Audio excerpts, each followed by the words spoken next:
مساء الخير عليكم أحلى متابعين في الدنيا.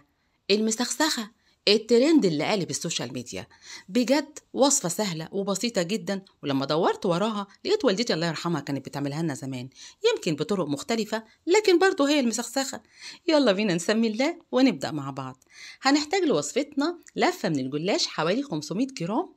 هنستخدمها وهي رول زي ما انتم شايفين كده، هنقطعها عليه شرايط مش هي لا شرايط رفيعة ولا شرايط سميكة، شرايط متوسطة. الموضوع سهل جدا وبسيط جدا للغاية. هنبتدي نفردها من بعض، وطبعا انتوا عارفين انا بحب الخطوات اللي زي دي لان انا بحب الهزار في المطبخ. هنفردها من بعض زي ما انتوا شايفين ولا اسهل من كده. بعد كده بقى هنروح نجيب الصينية بتاعتنا اللي هي مقاسها 30. طبعا الصينية بتاعتها هندهنها كويس جدا بالسمن، وهننزل بقى بالشرايط اللي كنا بنهزر بيها من شوية.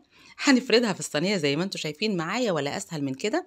هنفردها بشكل عشوائي، الموضوع مش محتاج يعني تعب كتير. بعد كده عندنا نص كوباية من السمن، هننزل بيها على وش الصينية بتاعتنا.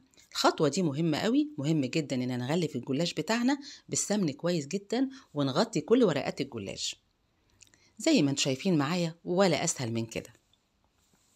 الفرن بتاعنا شغال على درجة حرارة 180.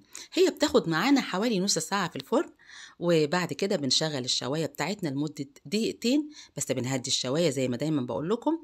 بنشغل الشواية امتى؟ لما الأحرف بتاعت الصينية بتاعتنا تبقى لونها ذهبي كده.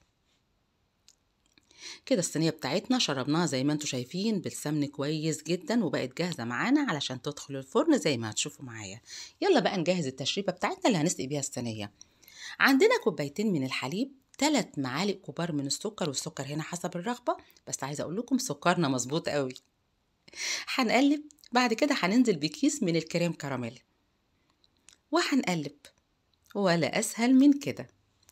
بعد كده هننزل بنص معلقة صغيرة من الفانيليا. انا استخدمت فانيليا البرتقال من دريم، تقدروا تستخدموا اي نوع تاني تكونوا بتفضلوه، بس بجد بنصحكم بيها.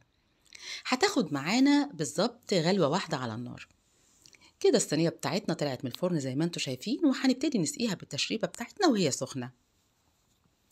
مش عايزاكم تقلقوا خالص من الكمية بتاعة الحليب بتاعتنا وانتوا بتسقوا الجلاج ان هي تكون زيادة خالص. هتسقوها كويس جدا وهتغطوها لمدة 5 دقايق، وهتلاقوها معانا بالشكل ده، ولا أجمل ولا أروع من كده. الخطوة اللي جاية اختيارية، أنا زينتها بالسوداني وجوز الهند، تقدروا تزينوها بأي يعني مكسرات تحبوها، ممكن تسيبوها سادة. وكده الصينية بتاعتنا بقت جاهزة. بجد وصفة قمر، بتمنى من قلبي انكم تجربوها، بتمنى اكتر انها تعجبكم. يا ريت اذا شفتوا الفيديو وعجبكم، بتمنى من قلبي انكم تدعموني بلايكات كتير، اعادة نشر، اشتراككم في قناتنا على اليوتيوب قناة في المطبخ مع سنة، واستنوني في فيديوهات تانية كتير. السلام عليكم.